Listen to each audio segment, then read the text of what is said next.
Oh, yes. Let me do this. All right. Let's make a formal introduction for our listener. Good afternoon, Robin. My name is Claudio. I'm calling you from Washington, D.C., from the streets of Fairfax City. We're very humble and grateful that Robin Rimbaud accepted our invitation to our show.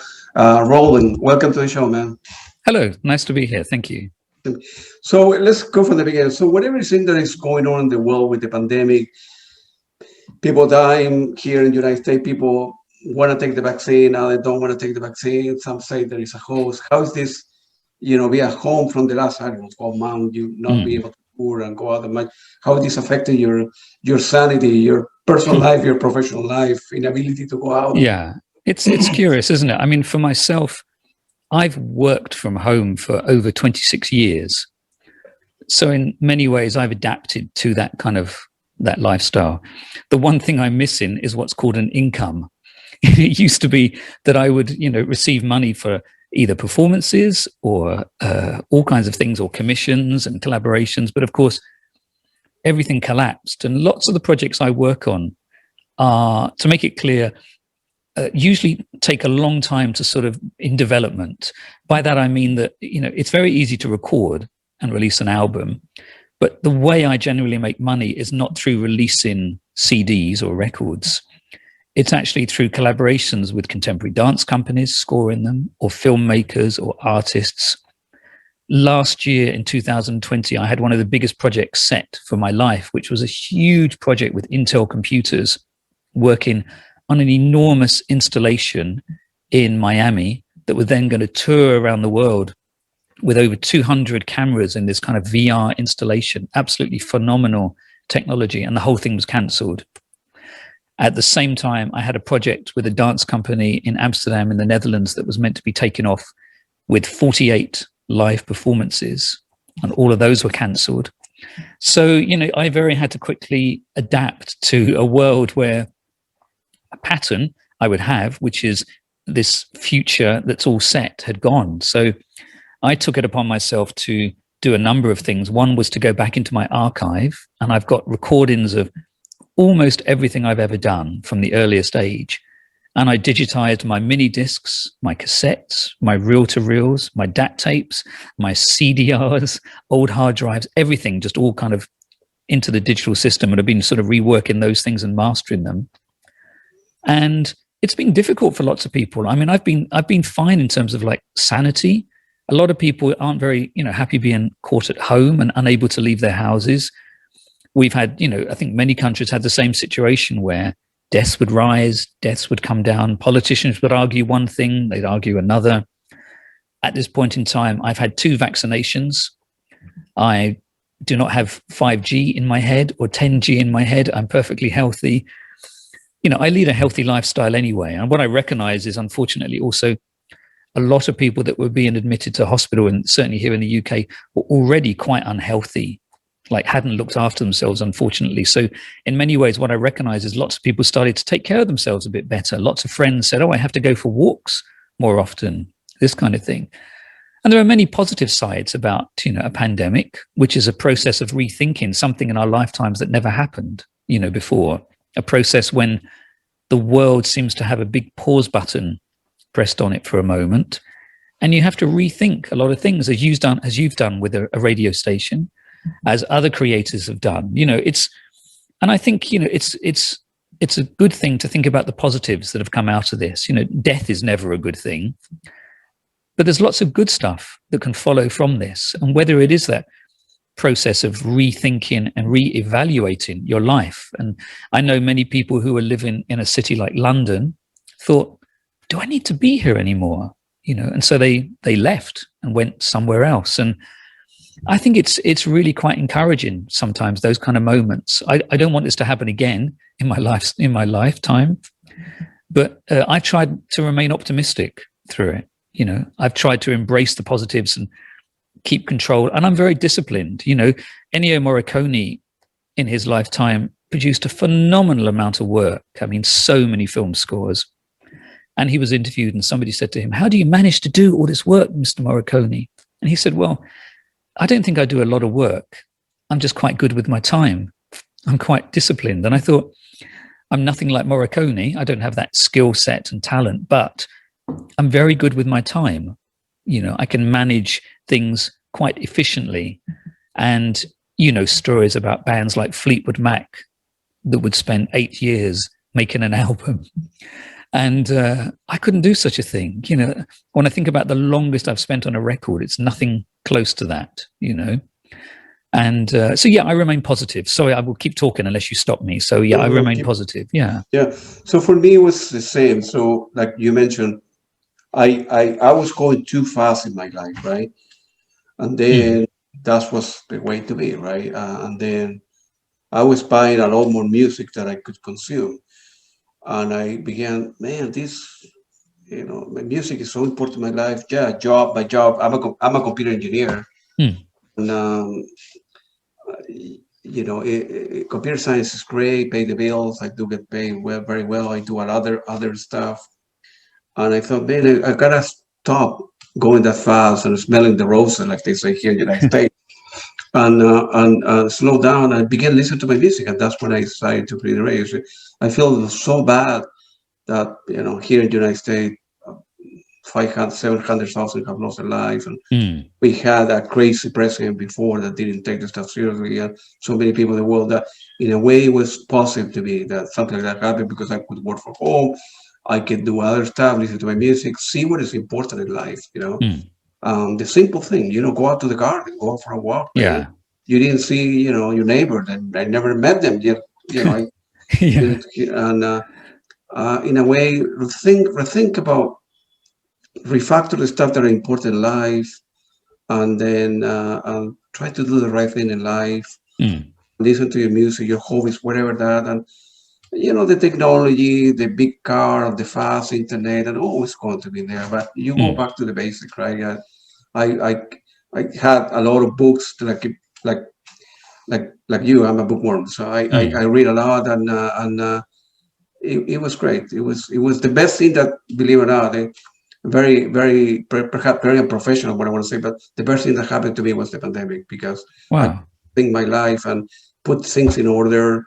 And then think what is important in life, and so on and so forth. And music came coming on the door again. You have to allow stuff, do something when you do, share the stuff, And I decided to put that right together. And at the beginning, it was a simple front end, a GUI, and I say, well, it's great to upload the music, but all the artists are not touring, so I better start calling them. I began sending an email at the beginning, I didn't have any audience, so I couldn't lie to them, Of course. There's no the BBC or nothing like that. I'm just started.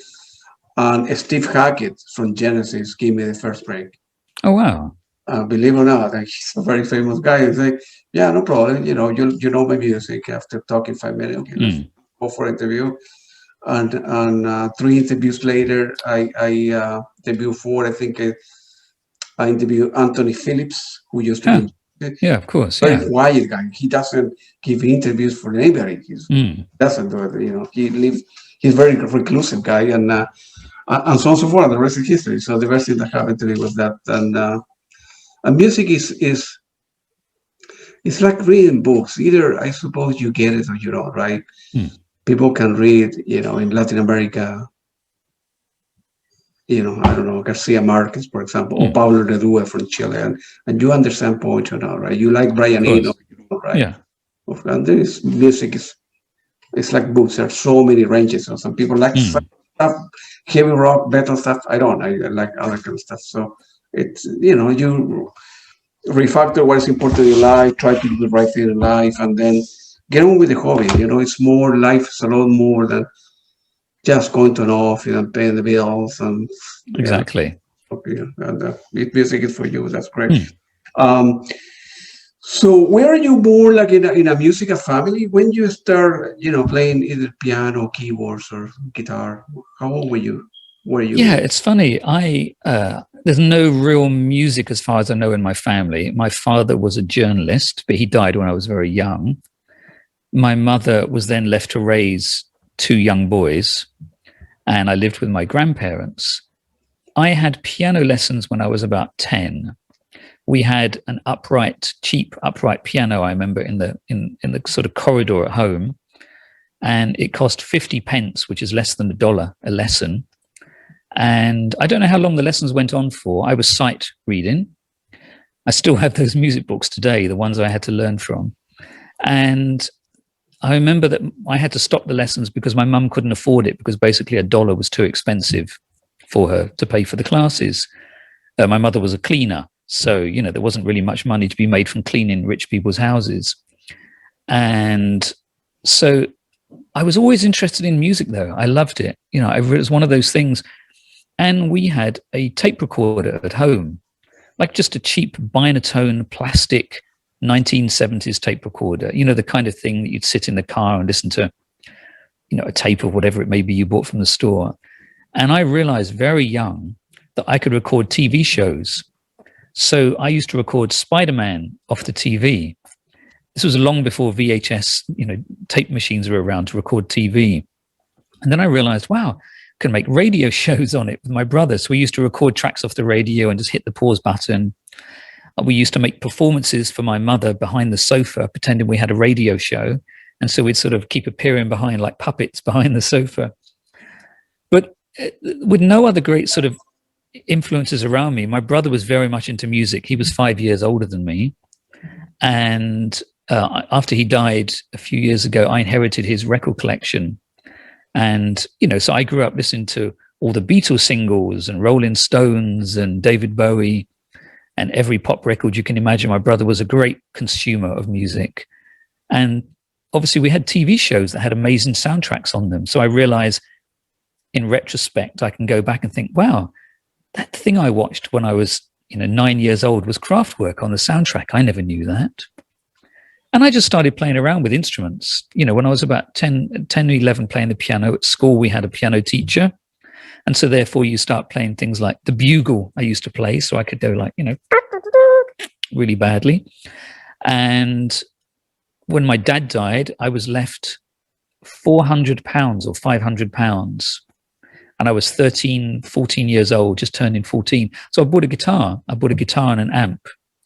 And I bought a book with a flexi disc, a 7-inch flexi disc to learn how to play the guitar. So it gave you a kind of like dum dum dum dum dum dum, a blues scale, and then you played over it. So I learned how to play the major blues scale, the minor blues, you know, all these kind of things. So I taught myself all the scales from books, and it just went from there. And I started recording, and I knew very early on what I wanted to do. You know, I knew that I didn't want to be working in a job. I knew I didn't want to be in an office. I knew I wanted to be working for myself, doing creative things, but I couldn't exactly say what it was. You know, I knew I wanted to be working in between because I was really interested in literature and poetry and plays, but I was so interested in music, but I was also so interested in visual arts and painting and sculpture and performance. It was somewhere in between it. Now I can look back and think, wow, that's kind of where I ended up, you know, in a world where these things all collide and converge. So there was no sort of traditional musical training or anything. You know, I lost the ability to sight read. I forgot how to do it because I didn't use it for a long time. I could probably return to it, but I've felt no need to. I've worked in recent years with orchestras, London Sinfonietta, the BBC Concert Orchestra, and I've always worked with an assistant then. So I write the music and they help me transcribe it. And so we work together and make this thing happen with real players. But it's been an ever learning experience. Behind me on the floor, you can't see it, I have a pile of manuals that's probably about, you know, a foot deep of things I printed out recently just so I can learn more about some of the technology. It's one thing the pandemic allowed me to do, which was to learn technology a bit more. You know, in your job, you're always learning things. And for me, one of the true joys of life is keep learning, you know, and music is one of those skill sets where you don't necessarily have to settle. You can keep discovering and learning new things. And that's what I really love about it. Yeah. Man, you mentioned that. So something very, very important, right? So it's very difficult to connect the dots going forward. It's very easy to connect the dots going backwards. So you end up doing what you thought that you wanted to do when you were 16, 17, and you're rather having a good music collection.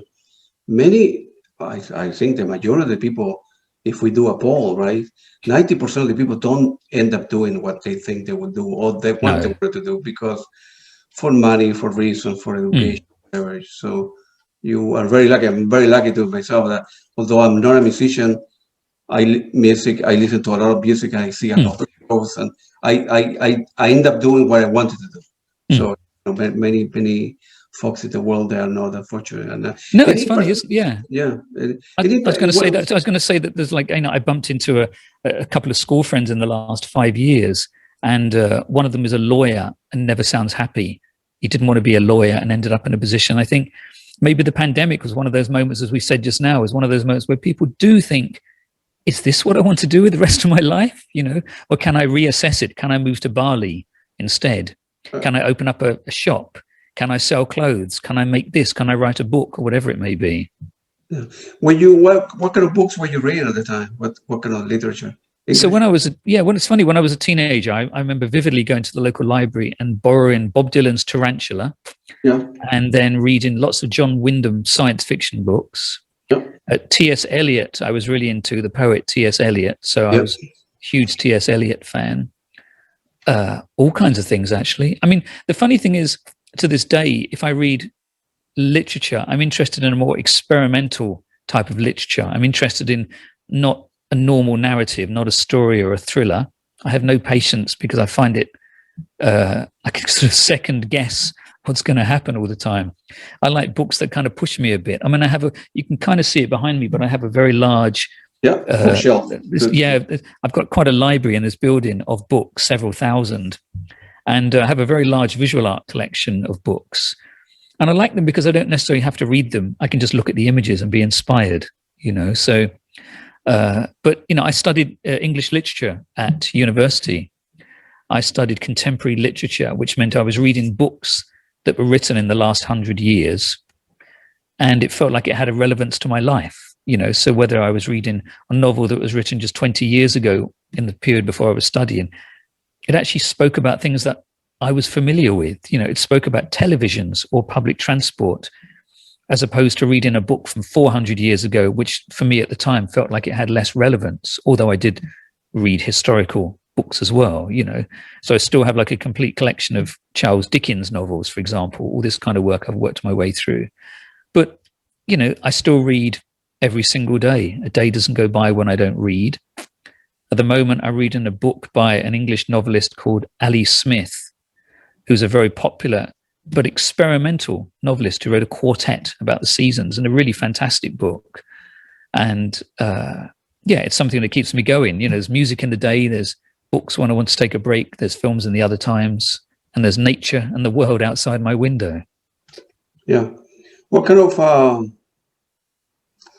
do you remember the first vinyl at the time that you bought on your own, or perhaps you mentioned Ennio Morricone or the first? I have a big, a lot of soundtracks and film scores, First, the John Williams, Ennio Morricone. The very first record I consciously bought, it was between two things. One was a Paul Simon single, I remember, a 7-inch single, but that was the second one. But the first one was Earth, Wind and Fire, Fantasy, 7-inch. And I didn't know who they were, but I'd heard this record when I was about 13 years old, 12 or 13. And I loved the vocal harmonies in it. And if you were to listen to the record, it's this beautiful melody develops. But at the end, there's this very high-pitched, almost choral voice that floats over the top. So you have the kind of normal melody and this counter harmony that plays against it. And it's so beautiful. And I even said that when I die, I would like this played at my funeral because it's a really positive song, but it's really beautiful. And the arrangement is just magnificent. And, I had no idea who Earth, Wind and Soul were. Were they from Birmingham? Were they from New York? Were they white, black? I had no idea at all. It didn't matter. I just heard this track on the radio and thought this was absolutely fantastic. And I still have records before that, but I don't think I actually bought them. I think my mother bought them for me. So I have like children's songs, obviously, but I have an LP. I have a Tchaikovsky 1812, which has my name written when I was probably like 7 years old, written across it. It just says Robin in a big felt tip across it. I have Tchaikovsky, and then I have a collection of classical music. In fact, I still have my school books from that time, and I have a list of the music I was listening to at school, which is really funny, and it's all classical music. Because I think that's what we had to listen to when I was kind of 10 and 11 at school. You know, they wouldn't necessarily play you pop music because that was too lowbrow. That wasn't, you know, classy and educational for the boys at my school. We had to listen to things that are more kind of strong for your soul. But it was all kinds of stuff. But I do remember things like the Fantasia soundtrack when I was a kid, the Disney film Fantasia with all the classical music in it, and thinking, wow, this is so otherworldly. And you can't, when your ears are young, you can't tell how these sounds are being made. It's an orchestra, but you don't know that's an oboe or a cello or a flute or whatever it may be. It's just these otherworldly sounds that are coming in. And I loved that, actually, really loved it. And it's interesting, the older you get, it's the one thing I've enjoyed about getting older is understanding how the dots all join together in the world between things and how one thing may feed another thing. You know, so you watch a film and you recognize how the soundtrack has been inspired by this other thing, but the way it's lit really looks like this other director who made this TV series who happened, and all these things start to connect. And I love that. I really love it. Yeah. And then connecting the dots, right? Like you mentioned, as if, I don't know if maybe God exists or not, I'm not sure, but things happen, or acts happen in your life, or events happen in your life that trigger other events.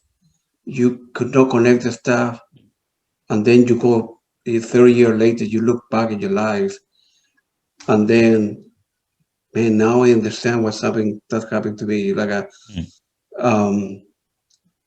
don't know. I was a terrible student, very bad student, like the equivalent of like a here, you know, it's like a C average, and my parent would say, how in the world you think you cannot make it here, that you will end up going to another country where you don't speak the language, listen to music, you know, get real. It doesn't happen. And now I'm looking back, I went to Harvard, I have 5 college degrees, I own 4 businesses, have done very well in my life. And I was just an average guy who wanted to listen to music. And I'm chase girls all the time, you know, and drink pizza and beer. But I always, the main difference between me and the majority of the people, I'm not smart. I just work hard at things. I have a high level of motivation. Either you have it or you don't know. And then motivation over time pays off more than usually intelligent people. The majority are lazy because they're intelligent. So, but the people that are intelligent and work very hard for companies and do very well. I put more effort in average guy like myself who, you know, knock his head against the wall, and eventually you will get it. And then you improve, and then you improve, and over time you do something meaningful in the world, whatever. Yeah, of course. You know, so it's great that where the name Scanner, you know, I look it up, but you know, come from where you decided to call yourself your kind of artistic name. I have like many people, I have a name that's quite difficult to pronounce in a way, and it was also a way of becoming anonymous. You know, a name, using your own name, which I have done on a number of recordings in recent years. I've used my own name, but it felt like I'd released music before Scanner under different names as well. And like, you know, the first music I was releasing was back in the 80s on cassettes and things. And when I made these recordings in the early 90s, I was using a radio scanner, and I was using these intercepted telephone calls of strangers.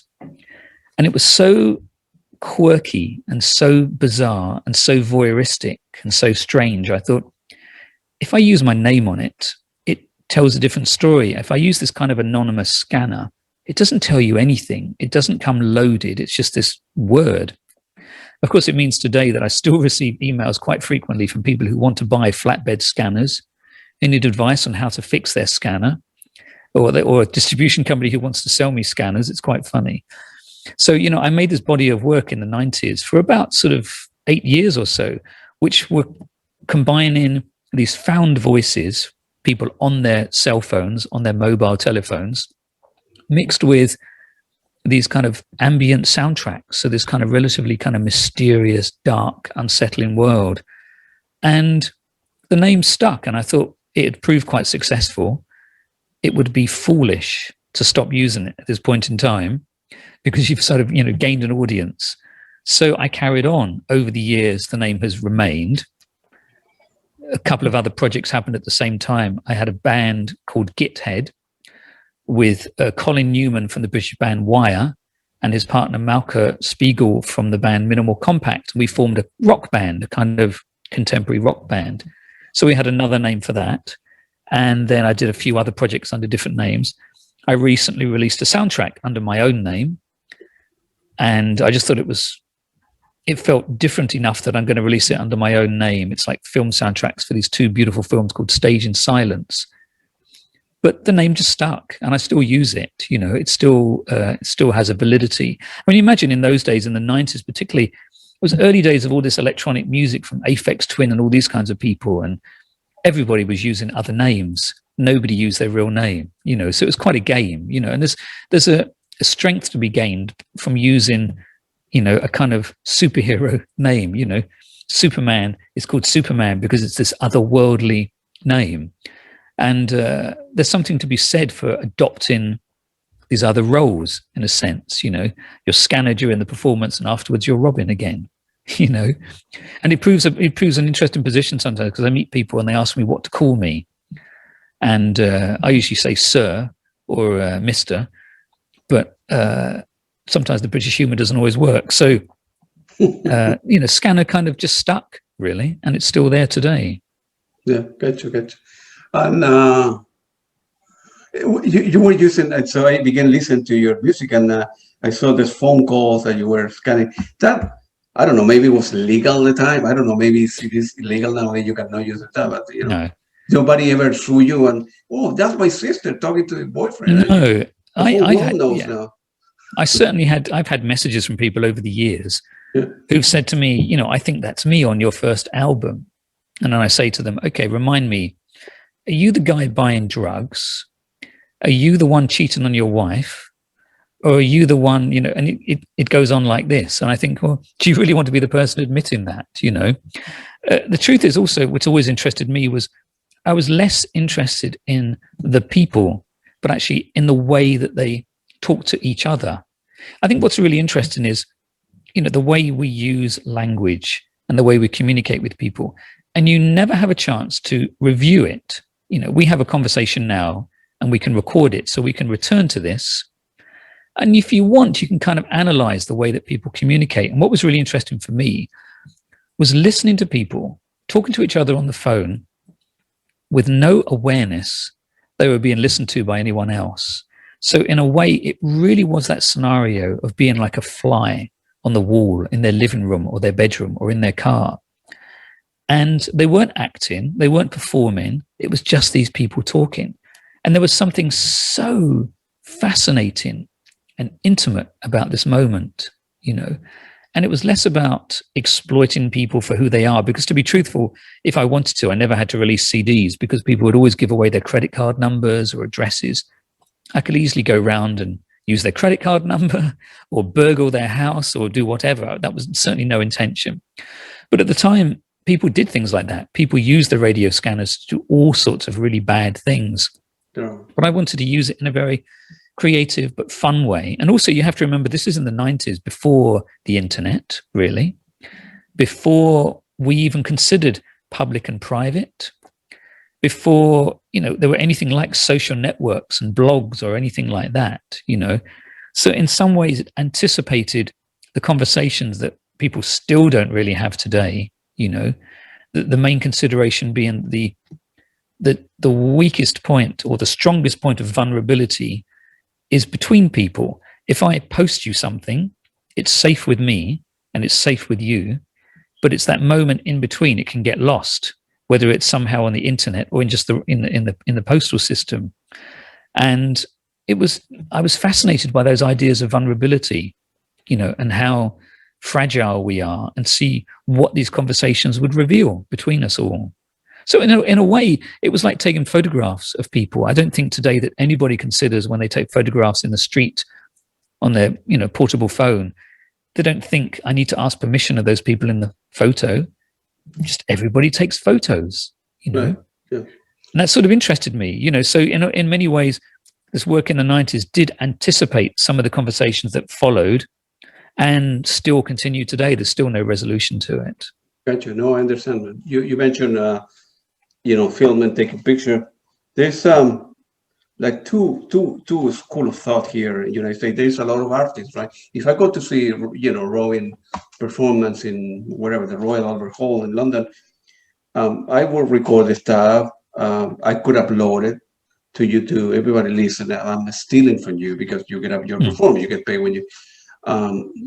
Other are more reasonable. No. It's kind of illegal. Let's do a 2-minute film and then send it to my friend and free. Other people record the whole thing and it's free advertising for them. And other artists say no social media. Just enjoy the show. It took me a while to understand this stuff because I was filming a lot. Not the whole thing. Only 1 minute of song, 60 seconds, then the 60 seconds, and I will save it, send to a couple of friends, picture a lot, and then other artists like a good, I don't know if you know a jazz guy, I think that called Pat Metheny. The last 4 years, he said they announced at the beginning, please for this performance, the artist mentioned that put your phones away and don't record anything. Just enjoy the show, man. They live the moment, and it's good. It's great. I felt, man, I need to. That sound is true, right? It's Somebody want to write music and tell you don't just enjoy the show. Don't waste time doing this, right? And what's your take on this stuff? I mean, It's interesting. Yeah, I saw King Crimson about 3 or 4 years ago, and they are very strict about this. They had people in the theater walking across to anybody who tried to film. And actually, it was great just to sit there and watch a concert. This was different. It was seated, so you didn't have so much of a disruption. But I've been to concerts where you're standing and everybody's hand is in the air filming something. And you think, oh, come on, please, can we just I really do feel like it's important to live in that moment. I like that rare feeling of being in that space and the electrical feeling in the air and the volume and the physicality of sound. It's never going to be captured through a mobile phone, Yeah. And today, to be honest, most acts generally have a professionally filmed concert at some point, that you can see. King Crimson, I'm a huge fan of, and I have lots of DVDs of them, and I can see them in much better way than I could ever film on my phone, much better audio quality, and it supports the artist as well, and just makes for a better experience. I do find it very distracting. You often see, especially with a lot of younger people, they go to a concert and it literally just is a wall of cameras held in the air. And I do tend to think, okay, they leave the building, they share it on a social network, whether it's Instagram, TikTok, Twitter, wherever it may be, and then it's gone. That's it. What's the biggest story there for you? What is the meaning behind that for lots of people?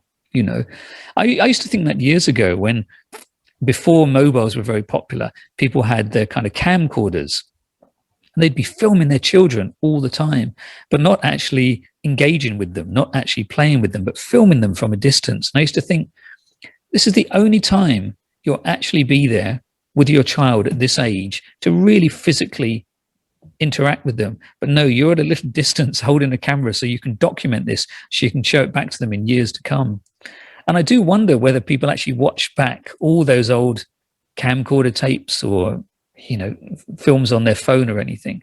So yeah, I have mixed feelings. I still like to see what something's like.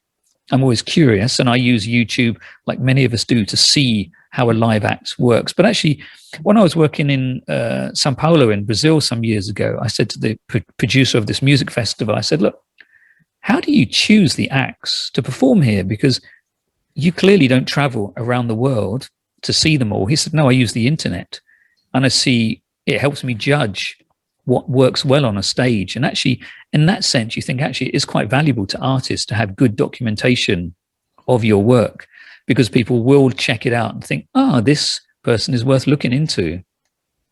Yeah, I got you. Yeah. And then, like when you're filming, like you mentioned, people, and I stop myself think about the stuff. Many people live in the past or live in the future. Man, I regret going out with a lady or dropping a score or something that I say that my boss, or man, I was a terrible student. I need to do well in the future. I want to take this course because I want to apply to a new company or whatever. And people don't live in the present anymore. It's enjoy the moment, and you might die tonight when you go home. What's the point of filming stuff? You want to enjoy for 5 minutes. You will send to 3 friends. In a week from now, your friend will not remember the show. Just enjoy the stuff. So it's a different point of view. You mentioned King Crimson. I'm a big fan of. I interview the main singer currently of King Crimson, and they are going to be doing. They're going to be touring here in the United States in, let's see, September, October, November. So I saw it. I saw it them, announced. I'm seeing them then a couple of times here. Wow. So I would love to interview Robert Fripp, but he's a difficult guy to hold of that. Yeah. I wouldn't trouble yourself, for the moment. Yeah, and I don't know, he has like a difficult personality, I think, for what I heard from people. And it's funny, isn't it? I mean, I never met him, but I've been fortunate, as I said before this interview, to meet and be friends with quite a lot of people that I admire.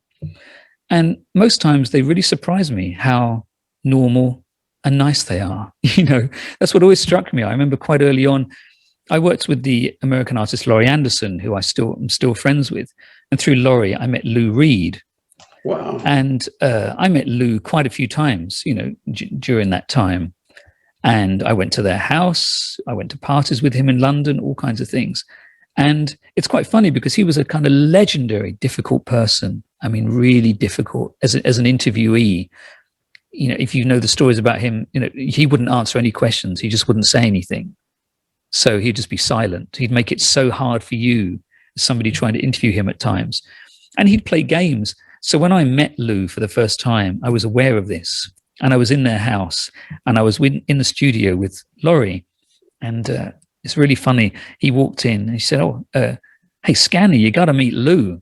And so this figure walked in. So it's the summer. It was about May or June in New York. And he had a leather jacket on and sunglasses. And I thought, that's definitely Lou Reed. And he held out his hand and shook my hand. And I said, so Lou, what is it that you do? And he just looked at me as if like he wanted to stab me or shoot me.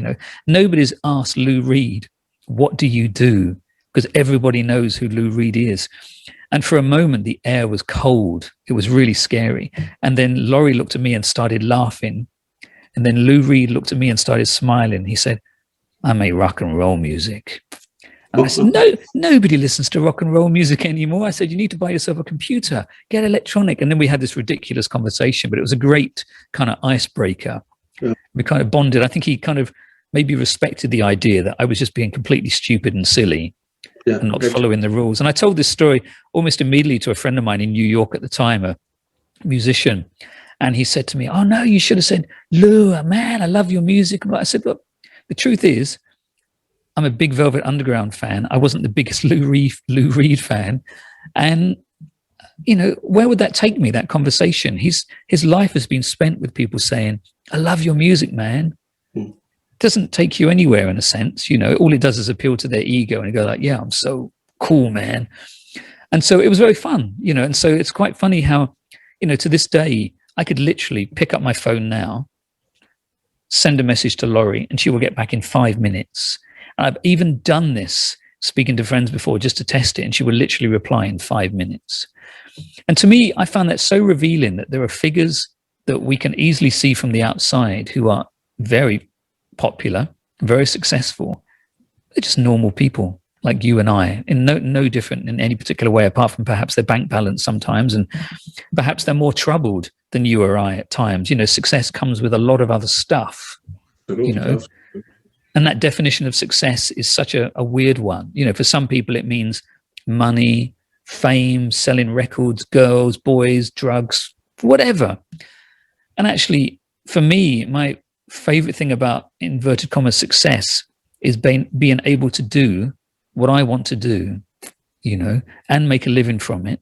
And at times work with people I respect hugely or be friends with or just share stuff with. And to me, that's absolutely fantastic. I mean, to think that when I was a teenager, I was listening to Brian Eno records, and now I would get a text message that says you must listen to this radio show from Brian Eno, enthusing about something he's heard. To me, it's incredibly magical. To me, that's really exciting when those moments kind of happen. And this isn't me here going, wow, I know famous people. That doesn't have any meaning at all. And I think what's interesting is we are now in a world where people are sort of familiar with these Kardashians and all these kind of characters that have really no greater meaning. There's no the cultural impact they actually offer and influence is what they sell more clothes, they help other bad TV shows be made or whatever. I don't know, but I'm very suspicious of that kind of world. I feel fortunate that, again, I say success, inverted commas, has meant a sense of contentment. It's about finding a place where you're happy. Success in your life should be that, if possible, and can be that. I don't want to make this sound like the get your life sorted out with Robin Rimbaud session, but it's about, about understanding what's possible with you. Yeah.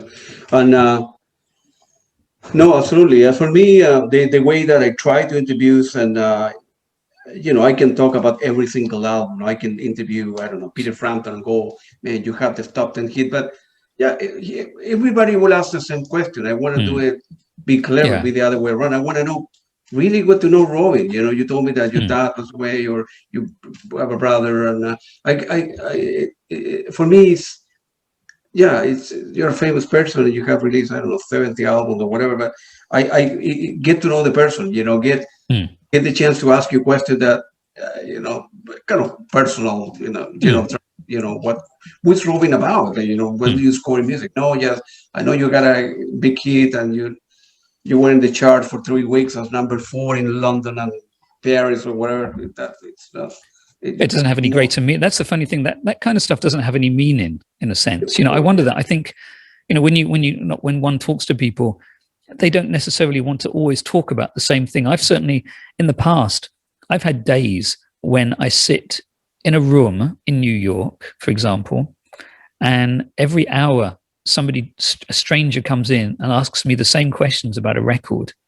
And then like 5 minutes before the hour finishes, I can see the next person arriving. And I feel a bit like I'm working in a brothel and my next client has arrived and I've got to entertain them.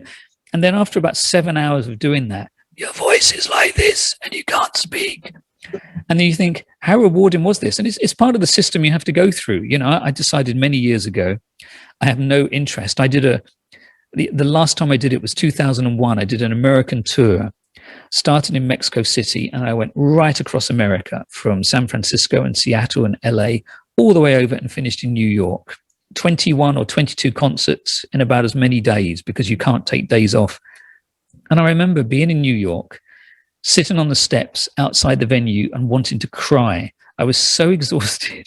I was so lonely, so despairing. And by chance, I bumped into a friend of mine from London, a music producer who happened to be in New York working at meetings. And he said to me, so how are you doing? And I said to him how I was feeling. He said, so why are you doing it? And I thought, no one has ever asked me that question. Why am I doing this? Because it was the thing that you have to do when you release a product. You have to sell this thing and you have to promote it in this way. And then I realized it really has no value to me, personally.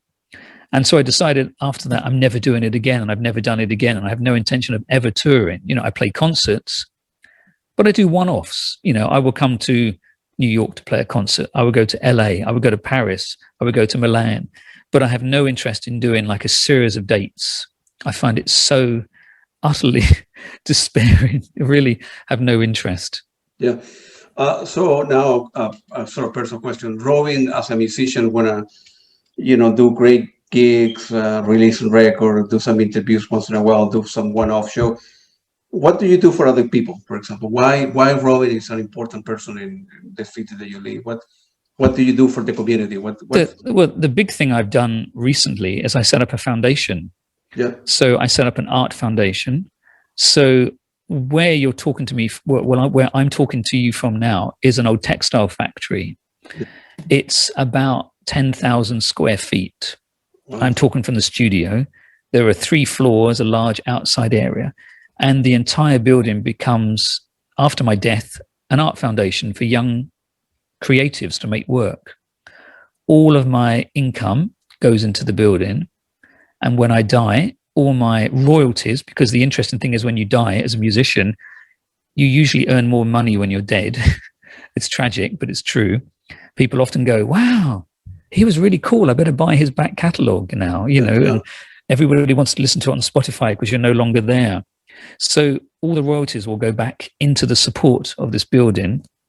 It will pay for someone to manage it, and it will become a creative studio for musicians here, for painters, for photographers, writers, and so on. So for me, it's the most important thing I've done beyond the work, in a sense. What the work has enabled me to do is set up this foundation, a kind of residency to support other artists, and I think it's an important thing to put into motion. When people die, when David Bowie died, I noticed that lots of his collection was sold off. He had all furniture and artworks, and it was sold at auction quite shortly afterwards. When Yves Saint Laurent died in France, his partner sold off all his collection of amazing items, objects he'd collected over the years. And I thought, I've got so many beautiful things here that will inspire other people. Like I've got a great archive that goes way back to like late 70s, early 80s of magazines and books and all kinds of things. My collection of books, I've got lots of very rare books that would inspire people and, help them. I don't want that just to disappear. Not that I can have any feelings after I'm dead. It's not like I'm going to be sitting up there going, you shouldn't be doing that, folks. You should be taking care of this. So I've set it up now while I'm still here. I did it because 7 years ago, all my family died. Everyone died of, cancer and all kinds of horrible things. They all just disappeared.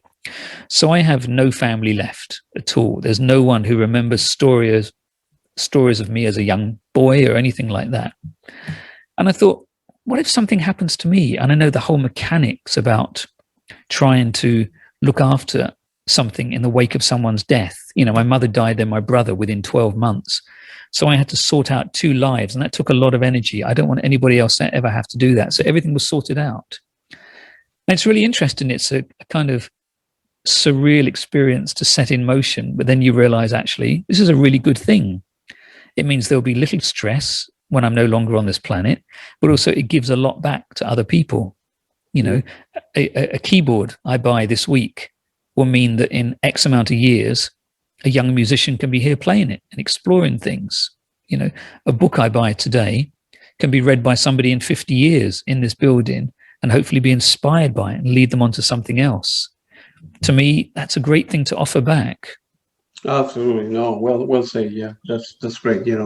Other artists and other, I don't know, not just artists, professionals that are so selfish and they want to accumulate many rich people in technology and some do something about it and give up to the community, give to vaccine, like a Bill Gates, for example. And some other people are terrible. Yeah, of course. They are successful in the eyes of society, right? Selling iPhone and selling this, but some have terrible marriages or to treat the secretaries or the peers are terrible. What's the point of doing that? Yeah, it's true. You have $100 million in the bank. Well, you're a terrible human being. And we should die tomorrow, whatever. It's good to. There's nothing wrong with making money and having a good living and doing well. There's nothing wrong with that, provided but it's something wrong is that's the only thing you do and you do nothing else. Absolutely. If you were gifted to God give you the gift of music or art, or you were Picasso, Dalí, right? Then do something meaningful in life. What's the point of accumulate? Have a good life and go to expensive hotel, restaurant, stuff like that. But at the end, you go home and you are alone in the world. You're not different than anybody else. I don't care how famous you were. What you remember? By the way, so when did you buy the building? It's a beautiful place with the wood beams. Maybe. 6 years ago, moved here 6 years ago. Yeah, it was very expensive. Don't mention the amount. But No, it's if you compare it to, I wanted to stay in London, Yeah. and this is the price